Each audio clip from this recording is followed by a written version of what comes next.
Un tema que sigue siendo bastante cuestionado dentro y fuera de Venezuela es la independencia del Tribunal Supremo de Justicia. Su presidenta, Carlislia Rodríguez, ha demostrado la falta de imparcialidad y su respaldo total al régimen madurista. Prueba de la inexistencia de su autonomía fue cuando hace unas semanas convalidó el fraude denunciado por la oposición y ratificó a Nicolás Maduro como el supuesto ganador de las elecciones presidenciales del 28 de julio. Mucha fortaleza a todos. No van a poder los criminales y fascistas con nosotros. Para hablar de este tema, es un gusto saludar a Miguel Ángel Martín, magistrado del Tribunal Supremo de Justicia de Venezuela, en el exilio, forzado por el régimen madurista por la atrocidad de la dictadura. Señor Martín, bienvenido. Gracias por la invitación, Enrique, y un saludo a toda tu audiencia. En una generalidad, ¿quién goza de este derecho básico que es la justicia? ¿Quién en Venezuela?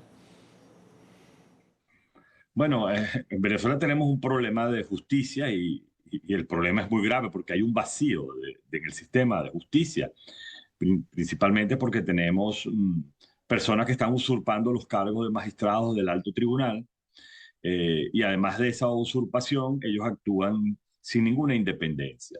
Más grave todavía es lo que está ocurriendo con el cargo del fiscal general de la República, que desde el 7 de agosto de este año terminó su mandato por constitución y por ley, y aún así ha continuado en el mandato, en el cargo, y realizando actuaciones que van en contra de lo que está previsto en el ordenamiento jurídico, violando de una manera flagrante y descarada lo que es el principio de inocencia y el principio de debido proceso que debe tener todo ciudadano en Venezuela.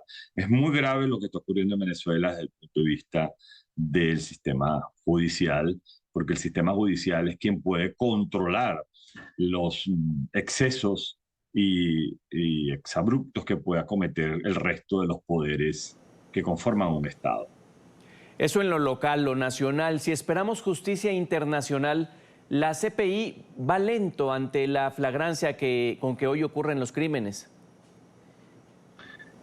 Bueno, tu pregunta es bien interesante y nos obliga a reflexionar como miembro de la comunidad internacional, a todos, el sistema de justicia internacional, porque nosotros tenemos, desde el punto de vista de lo que son delitos de lesa humanidad y los actos de genocidio y otros crímenes de guerra y otros crímenes atroces que están consagrados en el Estatuto de Roma, tenemos una institución que es la Corte Penal Internacional y donde interactúa el fiscal de la Corte Penal Internacional. En el caso de Venezuela, desde el 2014 se presentaron denuncias graves con pruebas que soportan la necesidad de abrir los procedimientos en su primera fase de examen preliminar.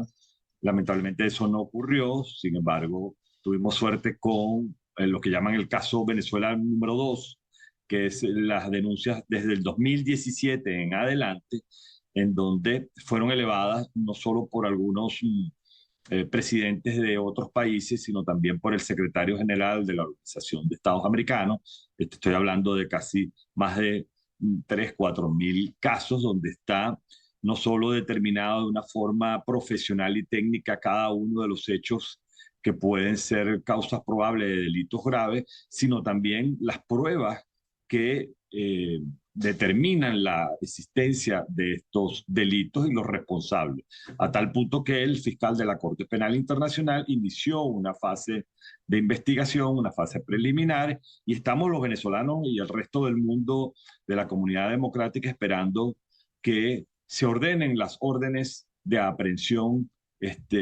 internacional a través de la Corte para el señor Maduro y toda su cadena de mando. A esto se suma, y termino aquí esta parte de tu pregunta, a esto se está sumando todos los hechos que vienen ocurriendo después del 28 de julio, que demuestran una vez más que el caso del Estado venezolano, regido por el señor Maduro, comete de una manera sistemática violaciones graves de derechos humanos y también de una manera continuada los delitos de lesa humanidad. Esto es porque desde el 28 de julio se ha producido una represión a la población venezolana, lo cual ha sido calificado por la Comisión Interamericana de Derechos Humanos como actos propios de terrorismo de Estado.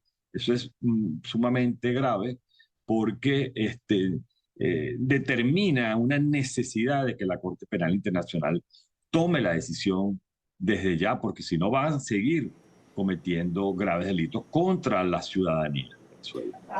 Hay estados apáticos, por ejemplo México, pero los que sí actúan contundentes y estas solicitudes de girar órdenes de arresto, como el grupo IDEA que solicita esto, ¿qué efectos llegan a tener?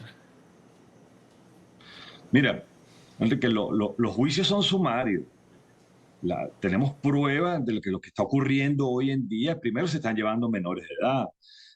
Segundo, se están llevando las personas que formaron parte de los testigos de los centros de mesa. Esto último es un agravante a lo que son los mecanismos de solución de los conflictos desde el punto de vista del derecho internacional, porque la comunidad internacional siempre dice que cada país tiene que resolver sus conflictos a través de los mecanismos electorales. Y bueno, y el pueblo venezolano así decidió hacerlo a pesar de toda la adversidad y de que no eran unas elecciones libres.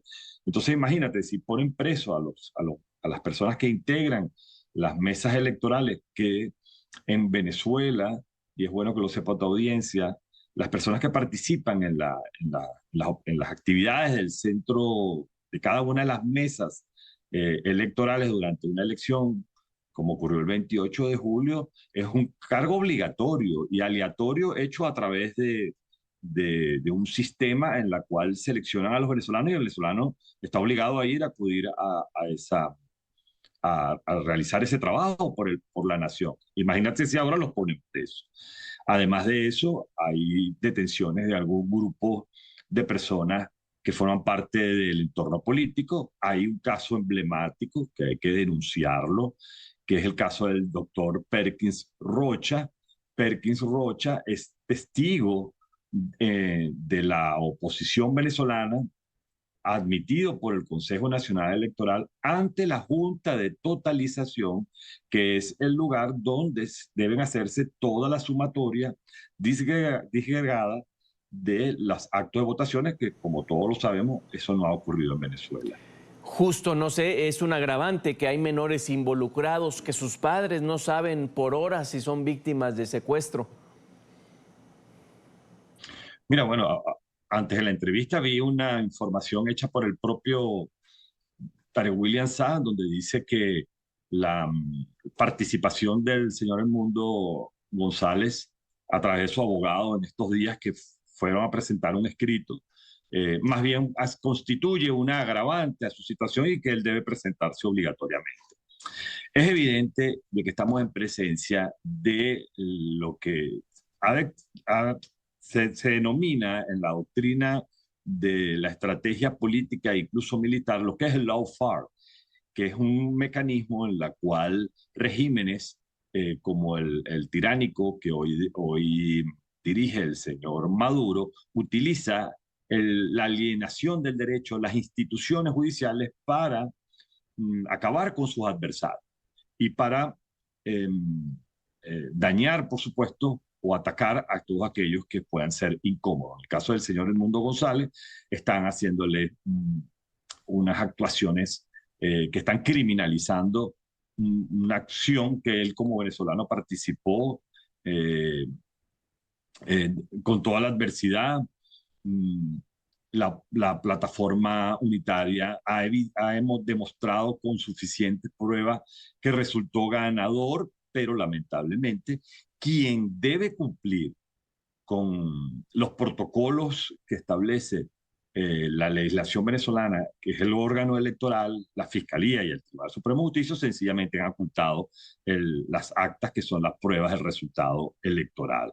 Entonces se está tratando de criminalizar al señor Edmundo, generar, por supuesto, temor también a la población para evitar lo que tienen que hacer, que es cumplir el deber de hacer públicas las actas de escrutinio y permitir que tanto las organizaciones políticas como los organismos internacionales puedan hacer el control y la verificación, y así nosotros los venezolanos podamos hacer valer lo que es la soberanía popular.